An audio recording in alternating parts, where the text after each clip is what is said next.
अस्सलाम वालेकुम नाजरीन।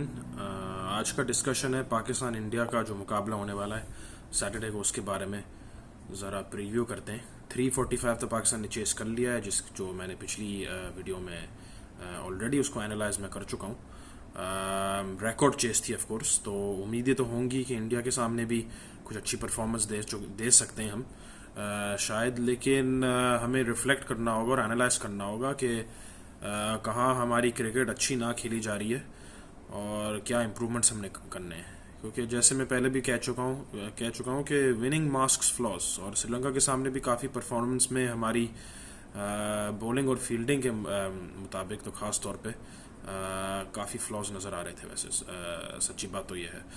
तो अब पहला सवाल तो ये है कि क्या उसामा मीर को खेलना चाहिए या नहीं, ये सवाल अब बड़ा ट्रेंड हो रहा है। उसामा मीर को खेलना चाहिए नहीं, वो दूसरा डिस्कशन भी मैं ला सकता हूँ कि किसको स्क्वाड में होना चाहिए था, किसको नहीं होना चाहिए था। वो गलतियां तो हमने कर दी हैं। एहसानुल्लाह, नसीम शाह ये दोनों इंजर हो गए। ये इंजर खुद की गलती की वजह से, तो नसीम शाह की तो खास तौर बात कर लें, उसकी तो मतलब मैं उसको इतना नहीं ब्लेम करूँगा, वो डिस्कशन तो मैं कर चुका हूँ। साइम अयूब, फ़हीम अशरफ, इमाद वसीम, ये सबको स्क्वाड में होना चाहिए था। अब वो तो स्क्वाड में है नहीं, तो उसका तो कुछ ज़्यादा कर नहीं सकते, लेकिन ये डिस्कशन में फिर भी शायद थोड़े उनके बारे में मैं कर लूँ कि कहाँ हमारे मैचअप सही हो सकते थे और नहीं। जो लोग कह रहे हैं कि उसामा मीर को खिलाना चाहिए, चलो ठीक है, मैं अग्री कर लेता हूँ। शादाब की जो बॉलिंग है तो काफ़ी सालों से ओडीआई क्रिकेट में अगर आप सही से गौर से देखें तो ख़त्म होते जा रही है। हमने पिछले 4-5 सालों में कोई ओडीआई क्रिकेट ज़्यादा खेली नहीं 2019 वर्ल्ड कप के बाद, और जो थोड़ी बहुत खेले भी है, शादाब की कोई परफॉर्मेंस इतनी अच्छी नहीं रही है। शादाब का तो एक ऑब्सेशन था कि बैटिंग ऑलराउंडर बनना है। बैटिंग ऑलराउंडर बनने के चक्कर में पूरे पाकिस्तान की ओडीआई टीम का बैलेंस बर्बाद हो गया है। 2017 के लेवल के ऊपर अगर वो बॉलिंग करते रहते तो हमारी टीम का बैलेंस बहुत अच्छा रहता। 4 स्पेशलिस्ट बॉलर होते, उसको नंबर 8 पे खिलाते, काफ़ी अच्छी जगह बन रही थी। अब लोग कह रहे हैं कि चले उसामा मीर को चांस दे दें। ठीक है भाई, चांस दे दें, लेकिन किसकी जगह वो खेलेगा? लोग कह रहे हैं ओ शादाब को निकाल दो। ठीक है, निकाल दो शादाब को। अगर आप शादाब को निकाल दोगे तो आपकी बैटिंग में क्या रहे? जो स्क्वाड आपने पिक करी है, उसामा मीर को खिलाओगे तो फिर हसन अली 9 पे नहीं आएगा, हसन अली आएगा नंबर 8 पे, और Usama Mir first class level पे थोड़ी बहुत उसकी हिटिंग कहते हैं कि है थोड़े, मतलब उसने रन्स बनाए उसके, अगर स्टेटिस्टिक्स आप देखो वो 9 पे होगा। तो नंबर 7 पे कौन खेलेगा फिर?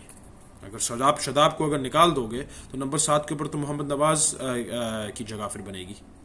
मोहम्मद नवाज को तो कह सकते हैं कि इंडिया हर सेंस में उसको वर्कआउट कर चुके हैं। मोहम्मद नवाज की बॉल इतनी ज़्यादा स्पिन होती है नहीं, और उसकी पेस में भी कोई मिचेल सेंटर की तरह कोई वेरिएशन भी ज़्यादा नहीं है। तो उसको पिक करना, लाइन करना, अगर 2-3 ओवर की वो स्पेल कर ले हुए 6, तो इंडिया की राइट हैंडर है, लेकिन राइट हैंडर होने के बावजूद लेफ्ट आर्म स्पिन को इतनी ज़्यादा स्पिन होती नहीं है मोहम्मद नवाज की, वो बड़े आराम से उसको खेल लेते हैं। और अब आप अगर नंबर 7 के ऊपर उसको खिलाओगे चेस में, खास तौर पे जिसका डिस्कशन मैं ऑलरेडी करने वाला हूँ, नंबर 7 में मोहम्मद नवाज को चेस में खिलाओगे, बैट ऑन बॉल उससे तो नहीं हो पाता है। ज़्यादातर प्रेशर में अच्छे बॉलर्स के सामने उसके बैट के साथ, बल्ले के साथ शॉट्स कनेक्ट ही नहीं होते। उसको आप नंबर 7 पे रखोगे और इफ्तिकार की हिटिंग को आप नंबर 6 पे रखोगे, तो आपकी बैटिंग कितनी थिन होगी, अगर खास तौर पे अगर आप चेस कर रहे होगे तो। और बैटिंग पहले कर रहे हो, अगर 50 for 2 हो गए, तो उस वक्त के ऊपर क्रीज के ऊपर मोहम्मद रिजवान आएंगे और सोचेंगे कुछ बैटिंग की ज़्यादा नहीं रहती है। तो सेंसिबल पॉइंट्स हमें मेक करने चाहिए। ठीक है, उसामा मीर को लेकर आओ। सेकंड पॉइंट, आपको ट्रेड ऑफ देखना है कि उसामा मीर को लाओगे तो आपकी बैटिंग थोड़ी कमज़ोर हो जाएगी, और आप अपनी बॉलिंग को इम्प्रूव करना चाह रहे हो। ठीक है, बॉलिंग को इम्प्रूव करना चाह रहे हो, क्योंकि शादाब जिस वक्त तरह अभी लॉन्ग हॉप्स मतलब मतलब कर रहे हैं, तो मतलब वो तो कंड्यूसिव नहीं रहेगा इंडिया की बैटिंग के सामने खास तौर पे। वो तो आराम से उसको out of the attack 3-4 over में 30-40 रन दे के निकाल देंगे, फिर कौन ओवर खत्म करेंगे। तो ये डिस्कशन तो बड़ा इंपॉर्टेंट है। लेकिन अगर आप उसामा मीर को डालते हो तो आपकी बैटिंग कमजोर हो जाती है, और आपको ये देखना है कि ट्रेड ऑफ है क्या। उसामा मीर बहुत ज्यादा जबरदस्त बॉलर हैं। उसामा मीर की अगर आप देखो तो इस सिचुएशन में उनको लाना पड़ेगा, कह सकते हैं कुछ हद तक, लेकिन आप अगर लाओगे तो ना सिर्फ बैटिंग कमजोर होगी, आपको ये भी देखना है कि उनकी भी अगर स्टेटिस्टिक्स देखो, स्टेटिस्टिक्स की हर बात नहीं होती, लेकिन अगर आप देखो चंद जो मैच ओडीआईस खेली उनका 6 का तो ऑलमोस्ट इकोनॉमी है, और कोई रेवलेशन नहीं रहा कि मतलब उन्होंने 4-5 विकेट हॉल्स बहुत दफा लिए हों या कुछ करे हों, को इतना ज़्यादा लगता नहीं है कि वो बहुत ज़्यादा कुछ ट्रबल क्रिएट कर पाएंगे।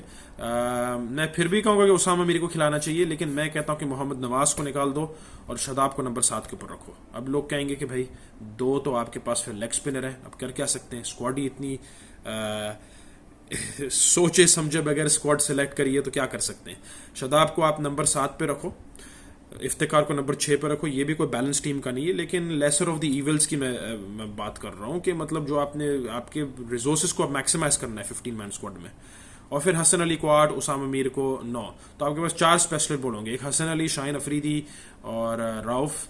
उसामा मीर होप करोगे उसके अच्छे दिन पे वो 10 ओवर कर ले, एक दो 3 विकेटें अगर ले सकें, मे बी पॉसिबिलिटी, लेकिन मैं श्योर नहीं उतना टू बी ऑनेस्ट। और फिर इफ्तिकार और शादाब को अपने ओवर शेयर करने होंगे, और अगर Shadab somehow he has a good day, तुक्के में 1 विकेट मिल जाती है परहैप्स और उसका कॉन्फिडेंस इंक्रीज हो जाता है, तो मे बी एक्सटेंडेड स्पेल कर सके, तो लेकिन ये करना पड़ेगा क्योंकि Shadab is a better number 7 batting first और in a chase compare to Mohammad Nawaz. तो मैं तो कहता हूँ कि शादाब की फिर भी जगह बननी चाहिए, उसामा मीर को भी खिलाएं और शादाब को भी खिलाएं।